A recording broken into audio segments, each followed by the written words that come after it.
le Dhammapada, l'édit du Bouddha, les paroles de l'éveillé.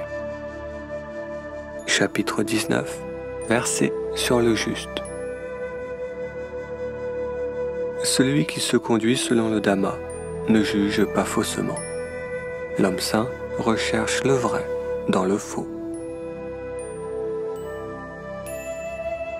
L'homme sage qui conduit les autres selon le Dhamma et qui garde le Dhamma impartialement, celui-ci est appelé injuste. Il n'est pas sage simplement parce qu'il parle beaucoup. Celui qui est stable, sans haine et sans peur, celui-ci est appelé juste. Ce n'est pas en parlant beaucoup que celui-ci deviendra versé dans le Dhamma. Mais c'est en écoutant le Dhamma et en le pratiquant sur son cœur et son esprit qu'il deviendra versé dans le Dhamma. Ainsi devient celui qui est vigilant et qui ne néglige pas l'excellent Dhamma. Celui qui se conduit selon le Dhamma n'est pas doué de sagesse car il a un âge mûr et des cheveux blancs. Un tel homme est appelé en vain un vieux. Mais ce sont ceux qui sont vertueux, qui se conduisent selon le Dhamma, qui restent non violents et en contrôle dans la discipline. Ce sont ces hommes-là qui ont rejeté les impuretés qui seront appelés en vérité des sages. Ce n'est pas en cultivant son éloquence et sa belle apparence, ou en étant jaloux, menteur et égoïste, qu'un homme sera reconnu comme de bonne nature.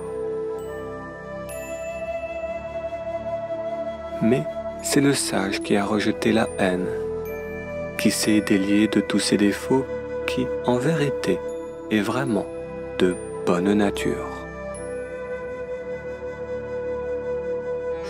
Ce n'est pas en se rasant la tête qu'un fougueux qui profère des mensonges deviendra un ascète. Quel ascète serait celui qui est plein de désirs et de convoitises?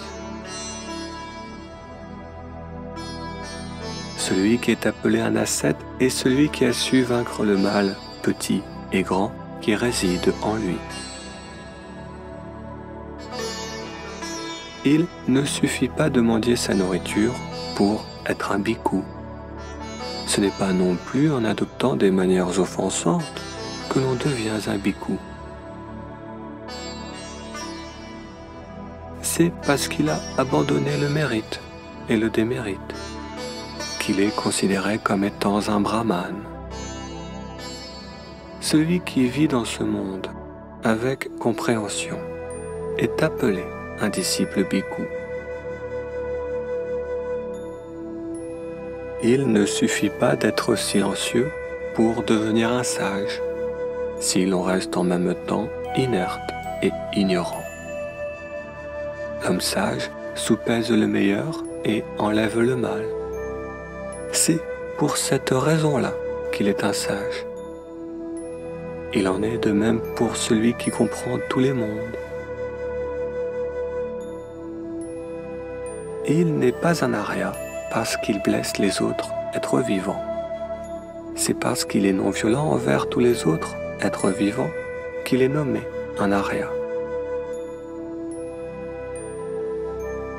Il ne suffit pas de se satisfaire d'une simple moralité ou de l'accomplissement de ses devoirs.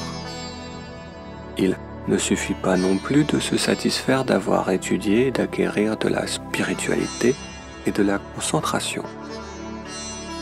Il ne suffit pas de cultiver sa retraite dans la jouissance d'une béate renonciation. Il vous suffit d'atteindre l'extinction de vos purulences.